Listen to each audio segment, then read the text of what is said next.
Welcome, everyone, to another episode of Horror Movie Night. You know, when I introduce, and not Matt Kelly, that means that I have a filmmaker here ready to talk about what they've got going on. And I'm really excited about this particular film and filmmaker because it is not our norm, which is what we're going to get into. But I had the pleasure of checking out I've Seen All I Need to See from Zeshaan Younus, who is with me today from the West Coast, correct? Orange County. Yes, you got it. Right on, right on. Well, thanks so much for joining me on Horror Movie Night. Yes, so when I had reached out to you, um, for a couple reasons. One, and I didn't remember this until the very end of the film. I had donated to your crowdfunding campaign, and I had gotten to that point in time because John Smith Jr. is in your film, who is a dear friend of mine and an actor that I've worked with, and I love that guy, and I will support anything that is sort of in his realm. Little did I know that this was the film or type of film that we were going to be talking about. So, it gets pitched as a ghost story, and but it is not like a ghost story that we would normally talk about on Horror Movie Night. And you told me that straight up via Yep. email. You were like, I'm not sure that this is like, the type of ghost story or horror movie. It's not really that.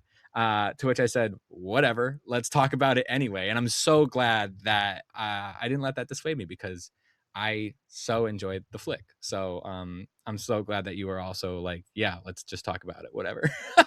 So Oh, of thanks for course, being here. man.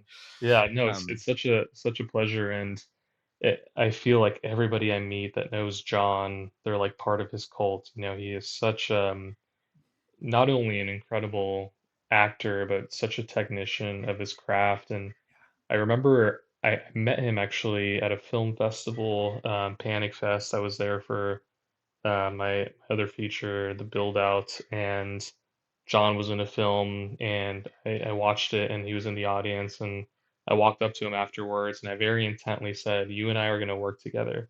And he yeah. said, "Yeah, sure, man, totally." And I said, "I'm fucking serious, John. Like we're gonna work together."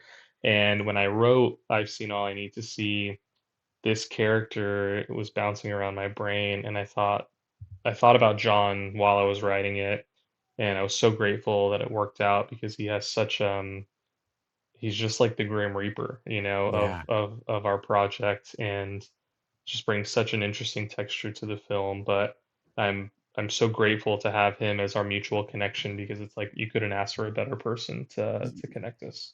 Yes, yeah, absolutely. I agree. There are few people that I would, yeah. I mean, I'm straight up part of the cult. Yeah, I'm there. And I'm so glad that you had that connection too. And I mean, clearly you by putting him in that role, which we'll get to because you have a very interesting film. But him in that particular role, bringing that energy and that um well, yeah, he is very Grim Reaper-esque, isn't he? yeah, He's very death dealer, and it's lovely because I've worked with him and seen him in comedic roles, I've seen him in dramatic roles, I've seen him in, like, very stoic role. He really runs the gamut, so good. I'm glad and at Panic Fest too, tell me a little about the other feature that you had at Panic Fest before we get into, I've Seen All I Need to See. What is your sort of, like, background and lead up to where we're at now?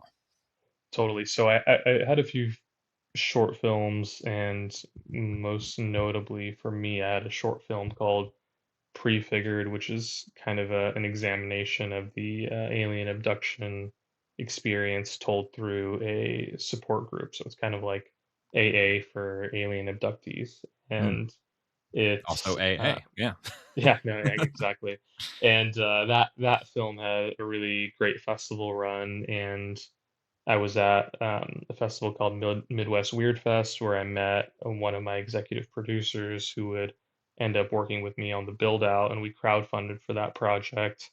And that stars Jenna Cannell from Terrifier Mhm. and Hannah Aline, who's gone on to do a tremendous amount of projects. And it was a kind of mixed media exploration of the paranormal in the desert. And Mm. we shot for 7 days completely on location in the Southern California desert using 99.9% natural light. And it was found footage with a kind of traditional camera crew following the blocking of the actors who were using the handheld cam. We were able to get a lot of coverage Mm. without doing it the traditional way. And we crowdfunded for that project as well. I think we crowdfunded like $70,000.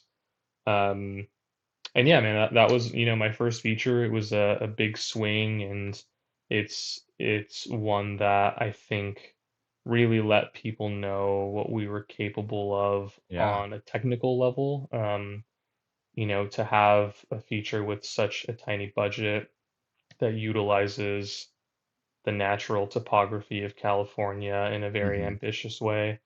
Yeah. And yeah, we screened at some really great festivals and won some awards. And while that was, I think it was on a 16-month festival run, I started conceptualizing the script that we're talking about today, the film that we're talking about today. And Mm. I really took the what I felt to be the best parts of the build out, which were, the two characters that I wrote and their dynamic.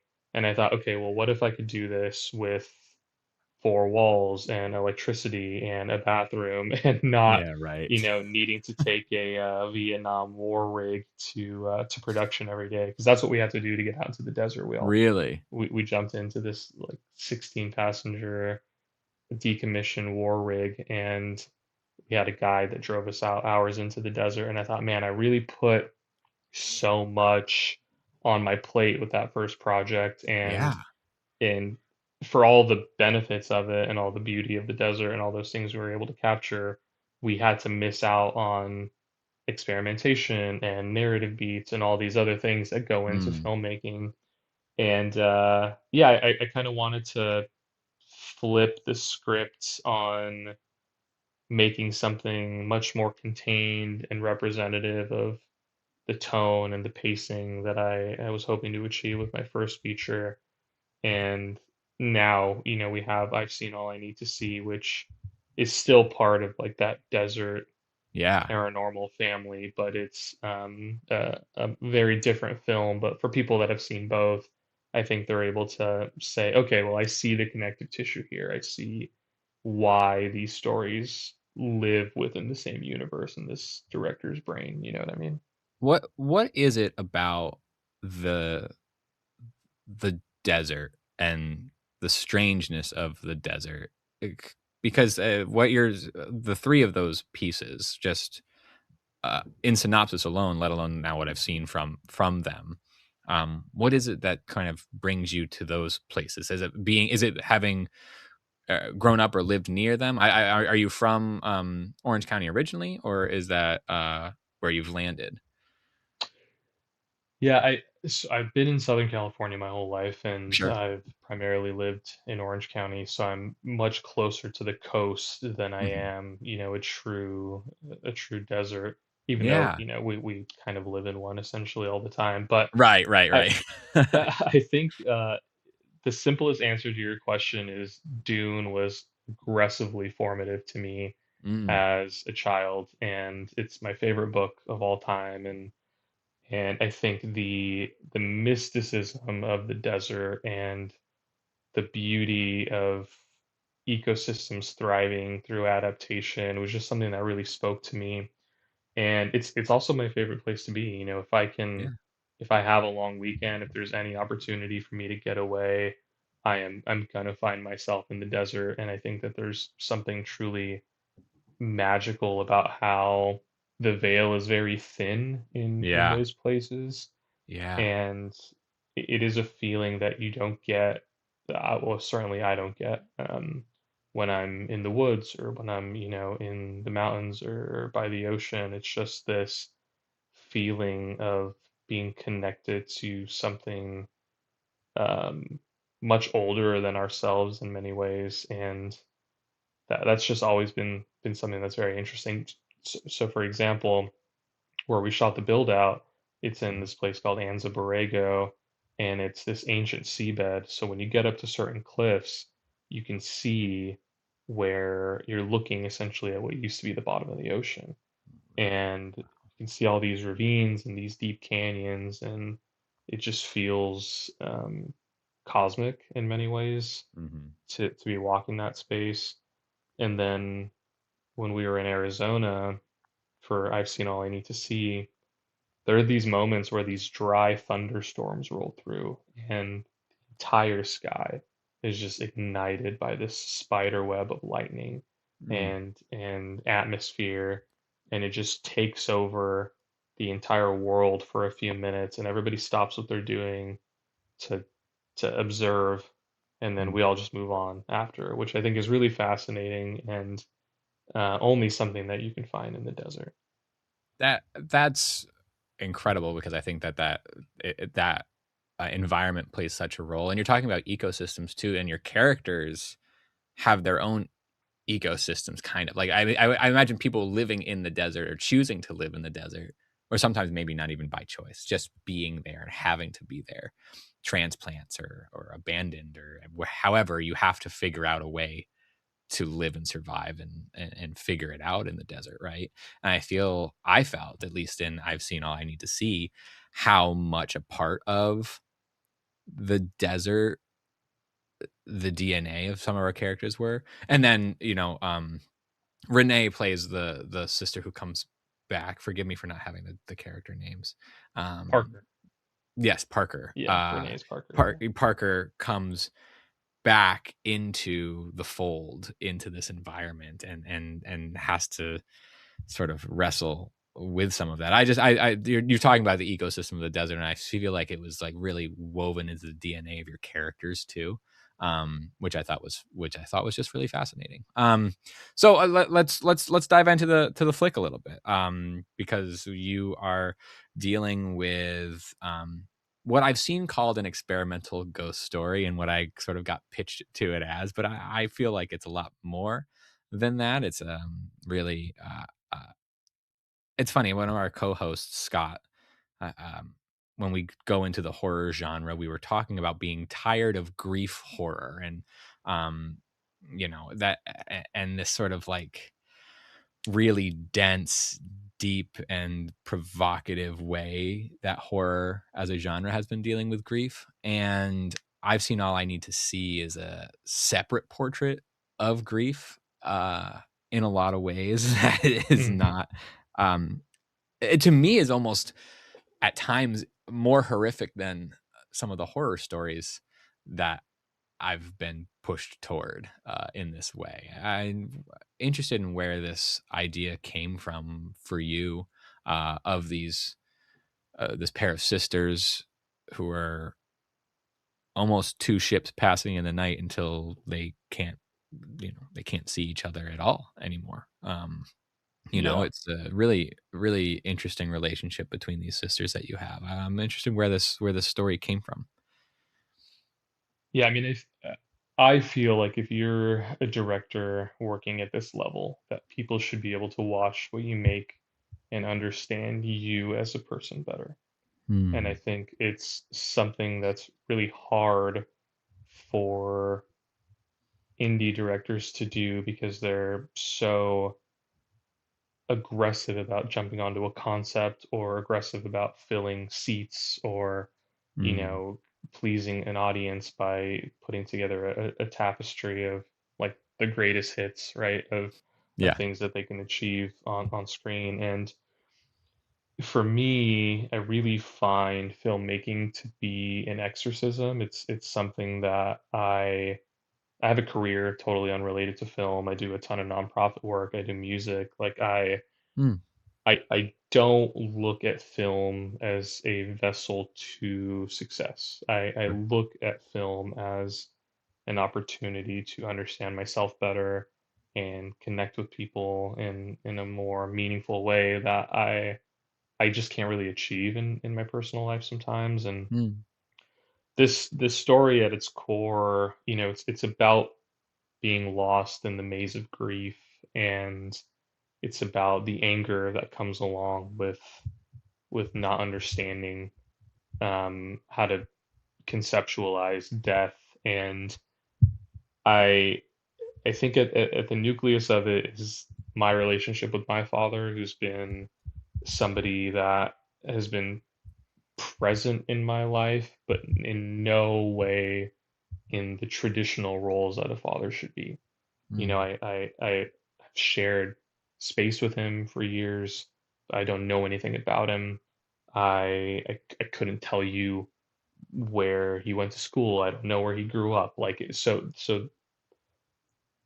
the interesting part of dealing with that dynamic is that the absence of somebody creates so much propulsion and momentum for me to fill that space with things that I want to do to make sure I don't end up like that person. mm, Um, and I think I've seen All I Need to See is kind of a mirror of that in many ways. And I wanted to create a film that was so reliant on the relationship between these two people.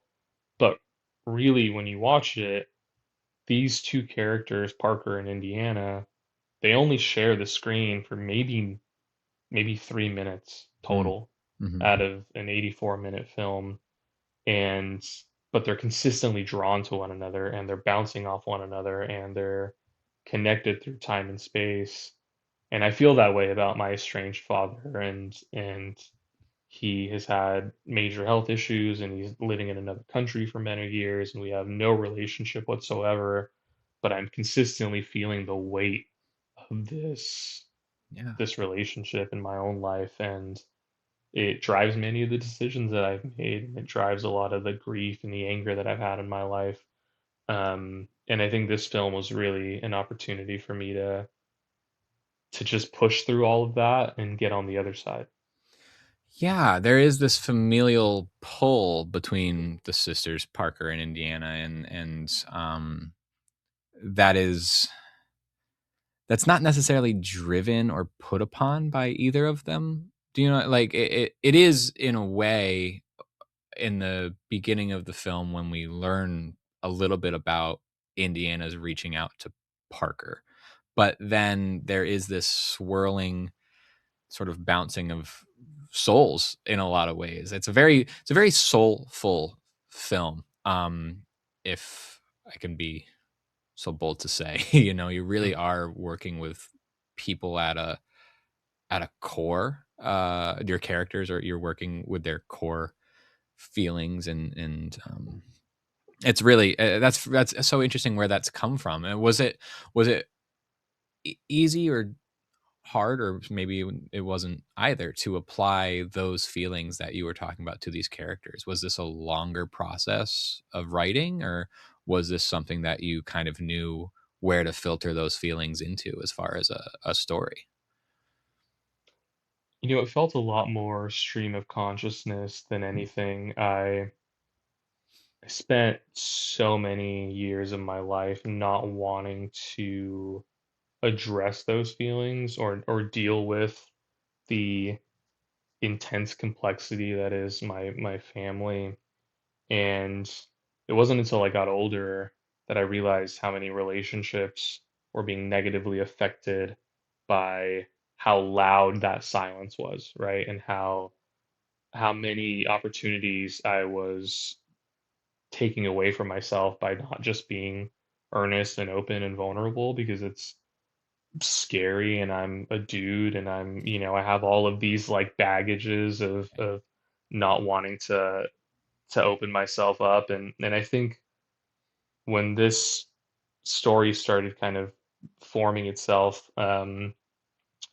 I mean, it's like me splattered across the screen. I mean, Mm, the monologue that Indiana gives to Parker is something that those are things that I've said to other people before. And mhm. the monologue that Parker gives when she's auditioning for one of her roles Oh, is a culmination of 3 or 4 different experiences that I've had that were formative to me that I just kind of threw together. And a lot of the voiceover that drives the film forward are all those are all just pieces of writing that I've had that I was able to flip through. Um, and and kind of formalize a little bit and fill in the gaps. So it's all stuff that is a part of me and has been a part of me, but it's almost like a time machine in many ways of Sure. looking through all these past experiences, putting them together, and then just getting them out through this film.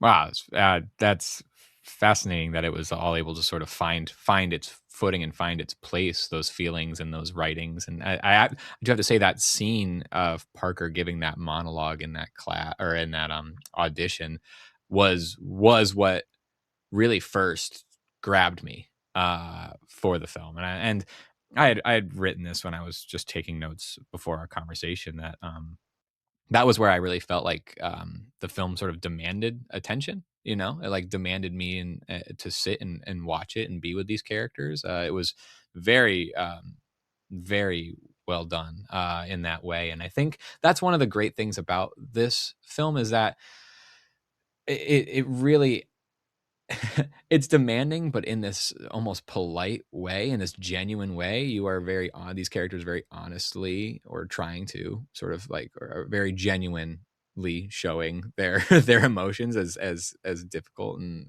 confusing as they might be. They're not hiding things very well. So you Yeah. have to really you know, you have to be with them. You have to accept them and you have to like follow them where they go. And not a lot of to your point before of particularly indie filmmakers or indie directors, you know, shooting all of their shots at once, you know, or being able to just like try to put everything into the one piece. Sometimes that gets overwhelming for a viewer.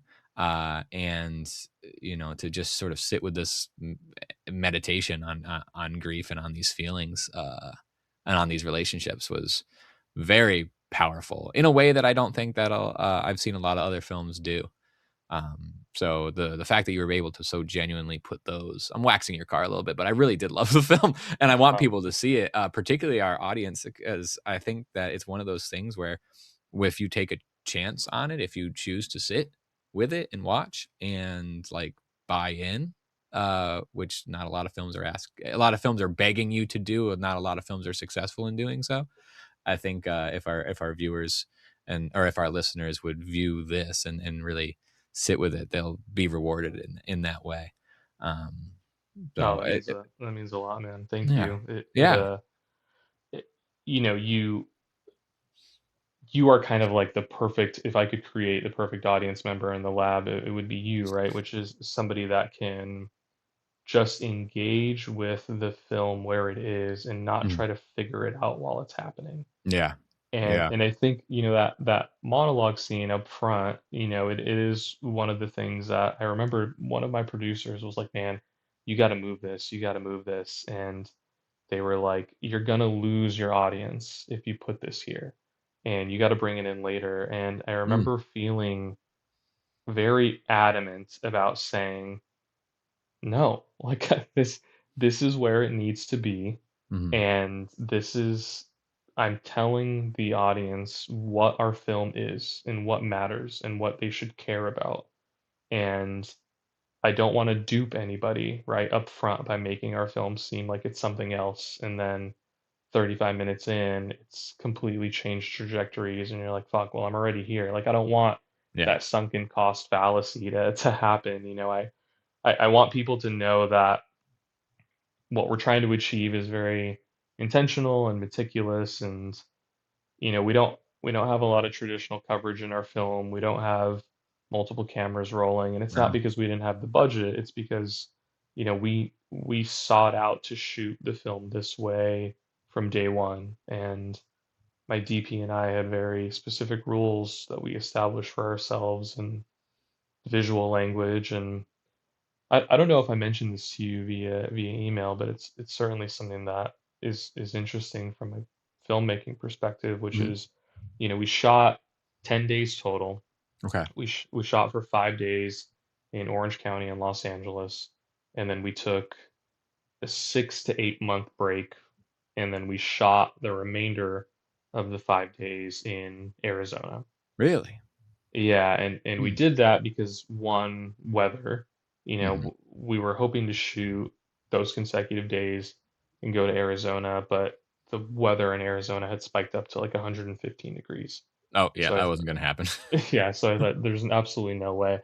So we coordinated that break, but during those months off, all I did was edit the film Mm, on weekends and revise the script and look at the performances that were speaking to me and work with my editor Matt, who was also a producer, Matt Latham, mhm, and yeah, we spent those months really creating the skeleton of the film so that when we went to Arizona, we knew much more about what we wanted to shoot, the emotional beats we wanted to hit, and where our characters needed to land to make sure that we had kind of a consistent spectral tone throughout the entire thing. mm. And I think a lot of filmmakers would look at that schedule and be like, "Man, this is a fucking nightmare. Like, I need to get this done, and I Yeah, need to get it. I need to finish it now."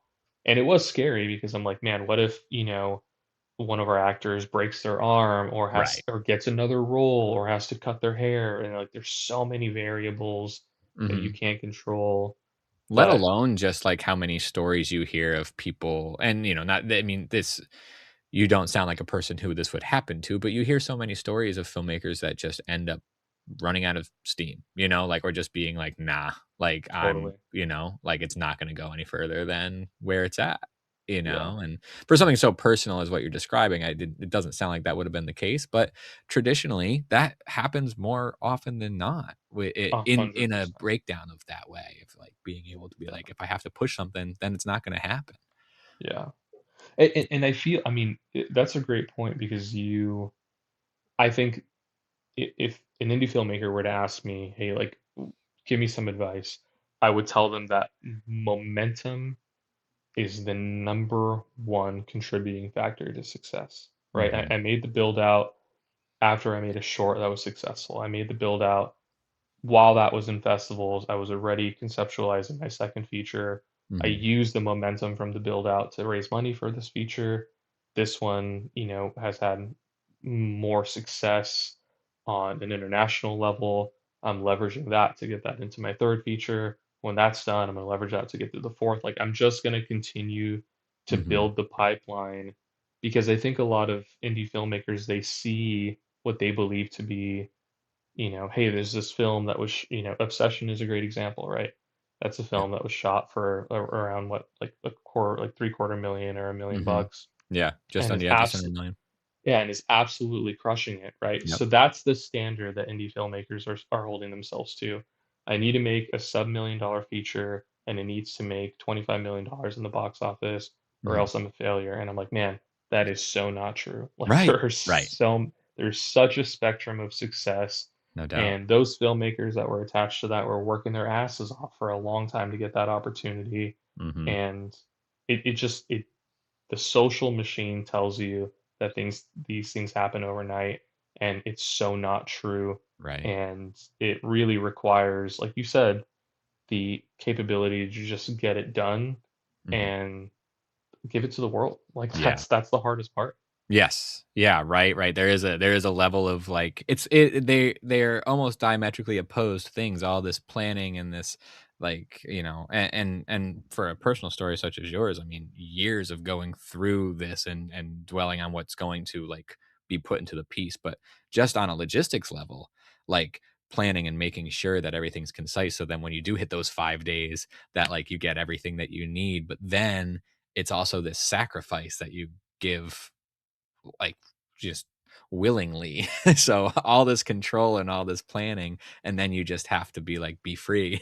It's Totally. it's sometimes they don't feel like they're supposed to be in the same conversation. It can be challenging to let that go. So that brings me to just what was the experience beyond the beyond the film when you do get it out there? What has the response been? You were doing a festival run that looked very successful. The film's going to come out uh in the next Is it still on schedule for June 1st? Yeah, I think June 1st through the middle of June is when we're going to start doing our digital rollout. But right now, it's screening theatrically in the UK and Ireland still, I think, Oh, very and, cool. yeah, and we've done some road shows here in Yeah. California, and I think we have a few screenings that we're gonna announce here in California coming up pretty soon. What's it Um, been like with an audience? What's the flick been like in that way? it's been a very interesting rollout because at almost every single screening that we've had where I've been able to be there and either be a part of a Q&A or have some sort of conversation, we've had somebody in the audience almost in tears talk to me about how this was a mirror of them navigating a very critical death Mm, in their life. mhm. And at, at one of the screenings we just had in Los Angeles, we partnered with a great paranormal podcast called You've Met, and afterwards, this guy came up to me and he gave me a very stern handshake, and he said, "I didn't want to be here tonight," which is one of the strangest ways to start a conversation ever. and Yeah, uh, yeah. You're like, and "Okay." I was like, "Cool, man, hell yeah, thank you for not doing that." But he said, "I didn't want to be here tonight. I learned about you through the podcast, and I didn't want to be here." And I said, "Why?" And he said, "Because I just lost my mom 3 months ago, Mm, and I knew that this was going to challenge me, and it was going to hurt me, and I was going to feel terrible. mm. But I'm so glad that I did because it made me feel for a second that I wasn't the only person in the world going through this." Yeah. And we've had so many people tell us these stories. And to be a part of their process has been just one of the greatest privileges of my life. And being able to feel um, we've heard stories about people saying, "Yeah, I was just listening to my dad's voicemails, and he just passed away a few months ago, Yep. and that's in your film, and it made me think about my dad, and now I'm listening to his voicemails, and I'm thinking about him because this film inspired me to be vulnerable again with those feelings." So that's one side of the spectrum. The Wow. other side of the spectrum is are people who are just adamant about fucking hating voiceover and hating the Uh-huh. aspect ratio and hating that here's somebody talking about, feeling like she's at the bottom of an ocean and that she's dreaming about death, and people that are just like, "Oh, brother." I mean, it's like you'll see, I'm Mhm. sure you've looked at the letterbox, but there are people who are like, "This is the worst film ever on Mm. earth that has ever been created. It's the most pretentious piece of shit, and I wish I never saw it. I would rather kill myself." And I'm like, Oh, shit. "Man, I know that that's not true." You know what I mean? Like, Right. I know that that's not true, Yeah. but the way that we made the film is so offensive to them Yeah. because I am not giving that audience member any concession, right? Like Right. I've created a film that's very much telling you this is what it's gonna be, Mhm. and if you don't like it now, you're gonna have a bad fucking time. Yeah. Like you're gonna Right. have a bad Right. time because it You're doesn't you're nice change. enough to only to make it less than 90 minutes in that way, and that's very sweet of you. Yeah, yeah. But So, right, no, so you are straight up. I mean, you're straight up about it. I feel like that you don't. And I think when you drop the title at 20 minutes, I was like, oh, okay, yeah. I feel like I know exactly when and why this has happened, and I'm appreciative of it. And I can imagine other people were like, fuck that. Which I think totally, is yeah. which I mean that's the type of shit I like. So like that's why I was still like, yes, let's do this for sure. Um, I love divisive filmmaking yeah, because I think filmmaking that generates conversation and intense feeling is a success. yes, And the hardest films for me are ones that I watch and I'm like, yeah, man, that happened and it was cool, but I'm never gonna think about it again. yeah, yeah, And as much as we've had people who I think there's like one or two reviews on Letterboxd that I'll just check in on randomly, and there will be a guy that's just updating it like over a week or two, and he's like, "Still, fuck this movie," like still so angry about it.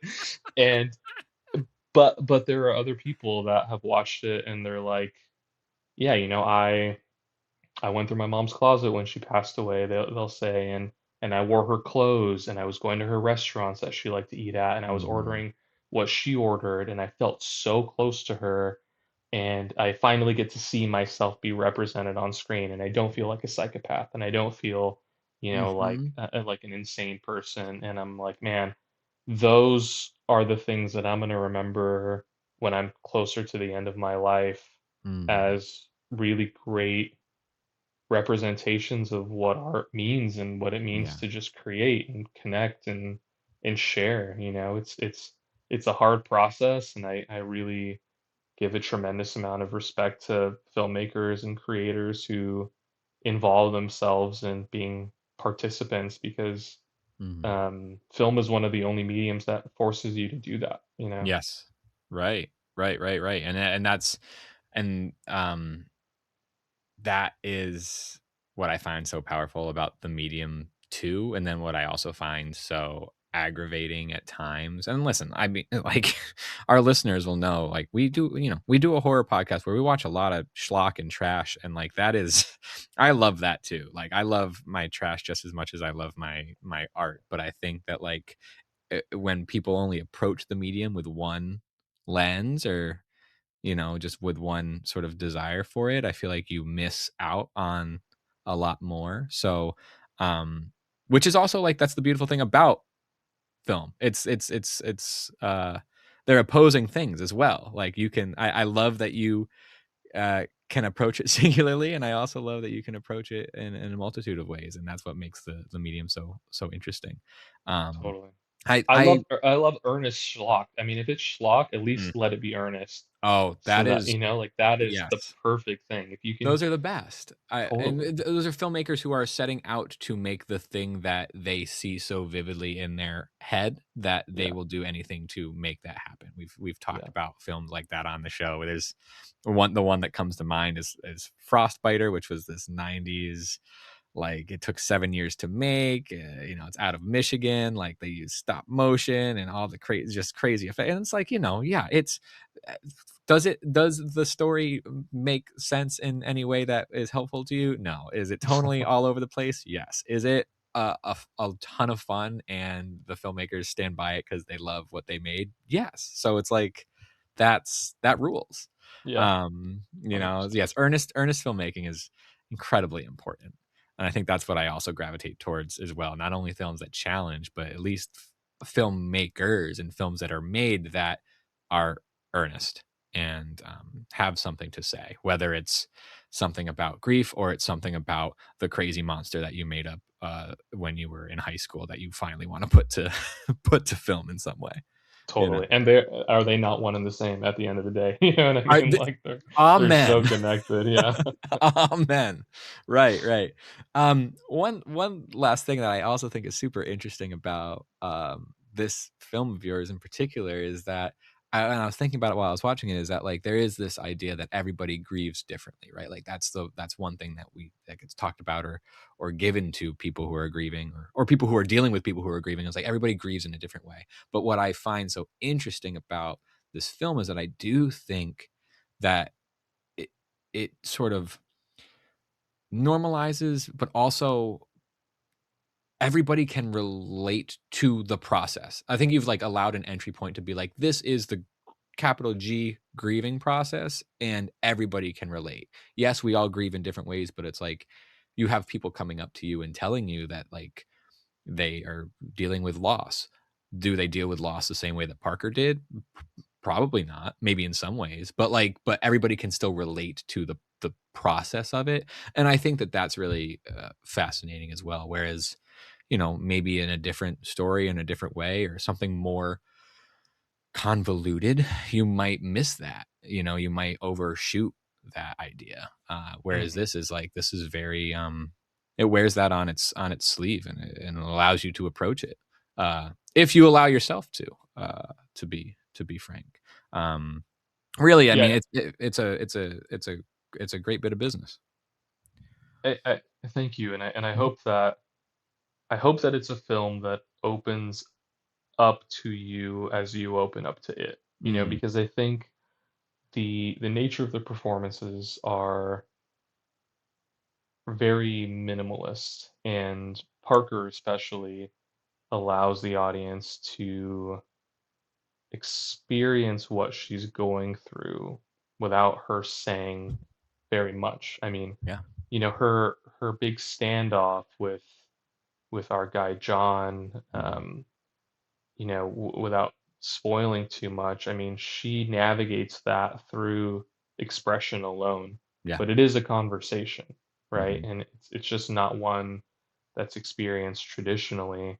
And I think that is, the microcosm that is grief and memory and rethinking these moments and being attached to these geographic places. And I think it's really interesting that the part of memory that attaches itself to grief, because if I were to ask you, tell me about a time where you were 10 years old, you're not going to tell me how you were feeling. You're going to mm-mm, tell me where you were.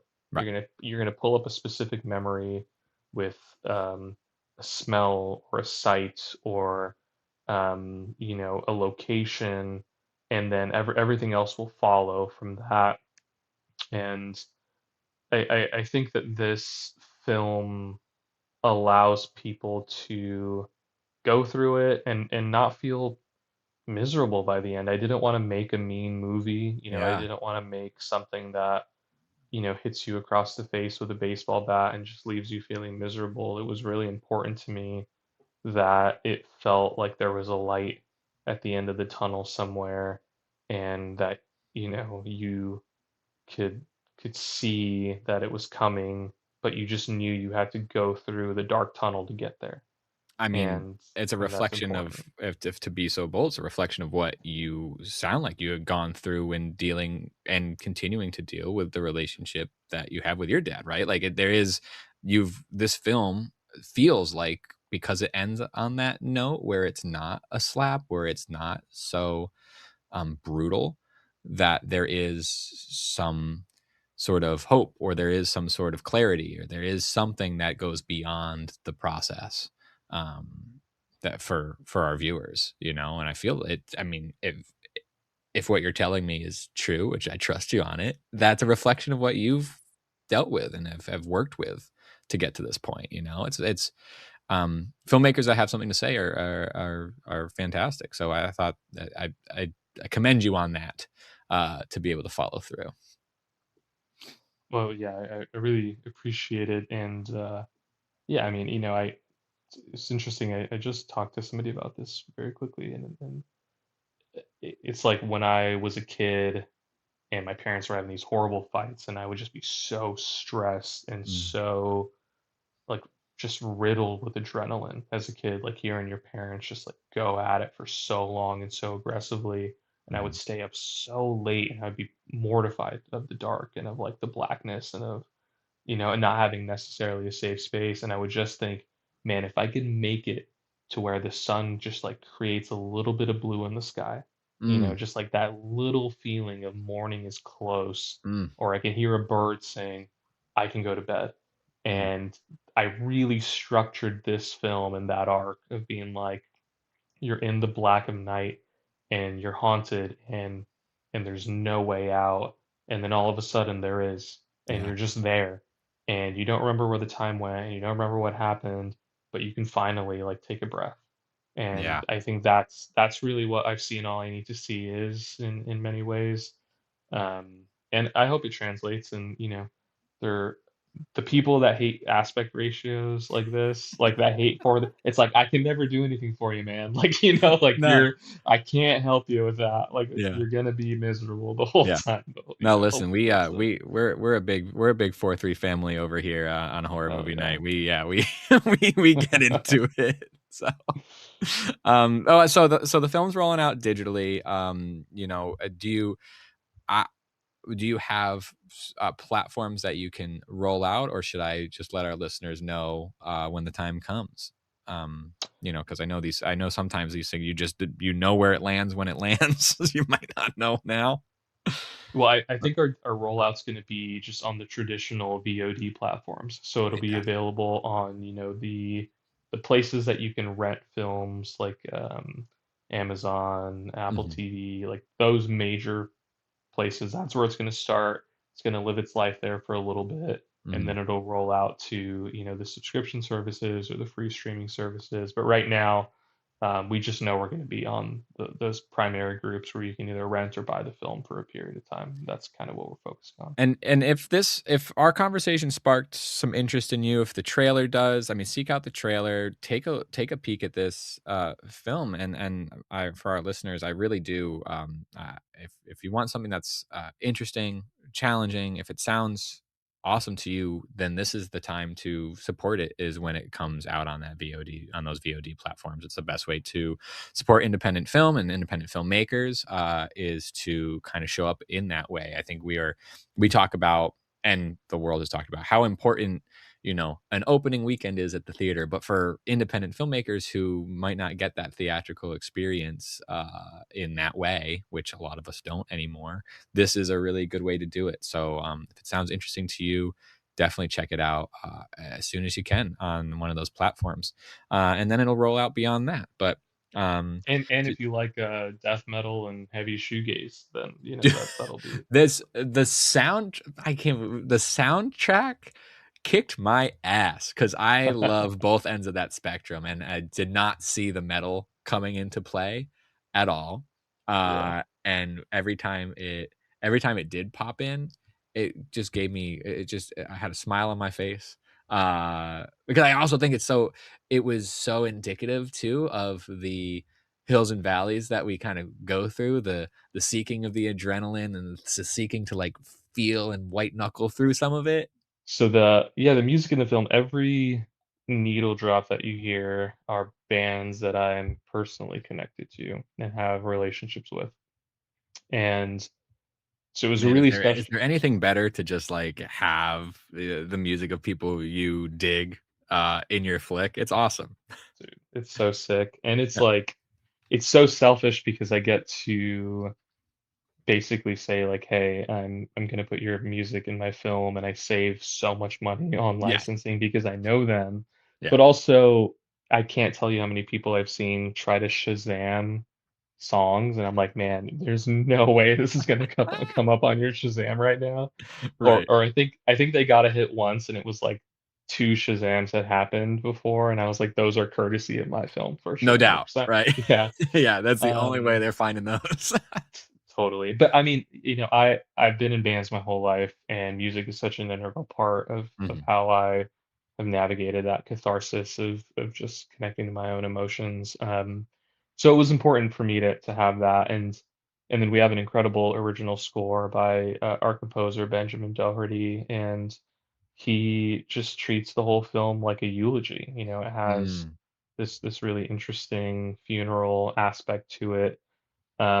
But yeah, I mean, we pitched this film early on as kind of like doom gaze. I Yeah. like the idea of pitching films through musical genres, and yeah, it has this like blue sadness to it, and I felt wanted the film to represent that, and it was a really nice way to play play songs that my friends made and the band that's on stage during one of the scenes. I'm in a band with those guys, so it was just easy to. Oh, that's awesome. It's just like DIY filmmaking on a Yes. grander scale. Right, right, right, and I mean, it's an example of that it can happen and can be done, right? Like, there is this approach that I think a lot of people wanna skate by, or just push aside and kind of jump over, that you can lean on those things, to make uh, a film that says something, you know? It's like Uh, you use your network, man. I think a lot of yeah, people are afraid to ask, yeah. for stuff because it makes you Oh, look I mean, vulnerable, and if they yeah. say no, you look like an idiot, and I'm like, "Okay." Yes. I've Okay. I've run into that issue more than I'd like to admit. So hearing another, filmmaker be like, You just have to kind of do that," is good. It's because it's true. I mean, I when you do ask, or when you do utilize your network, people are pretty stoked about it. Totally. Like, you got a lot more enthusiasm in that way, than not.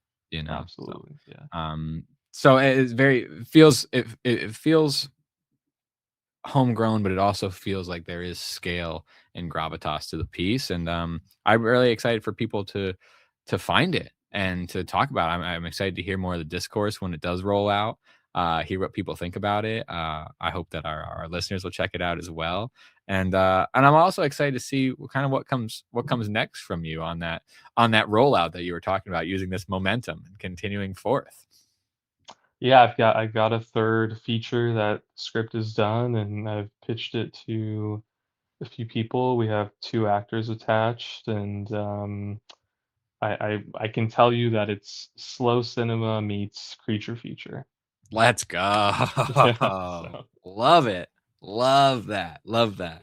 Well, thanks so much for jumping on board, and chatting with me here on Horror Movie Night, my friend. This was a joy. ah, man, what a pleasure to spend time with you, and I feel, so grateful to be given the opportunity to connect, and I feel like if we weren't doing a podcast, we'd probably talk for a few more hours, so Dude, I yeah. appreciate you hanging out. Very that. And I hope that we'll have to schedule that in too, for sure. 100%, absolutely. Oh, and, where can people find the flick, and you if you want to be found? What's the best way Totally. for people to follow along? Yeah, the film has a Instagram, which is iSaints Film, ISAINTS Film. That's the Instagram. I have an Instagram. It's ZM Eunice, Younus, my last name. I think I'm the only Zeshaan Younus within like 1,000 miles, so I'm Yeah. pretty You easy you to probably will be find. found. Yeah. I got good SEO. Yeah. No doubt, no doubt. You know what you know who I share my SEO with? This is, a teenager who killed himself in Ohio. That's where our 2 names are, unfortunately. So, that's good that you have a very standalone, one that people can track down. Yeah, you know that I RIP the other Kyle. That's all I gotta Yes. say. Yeah, yeah, RIP the no other doubt. Kyle.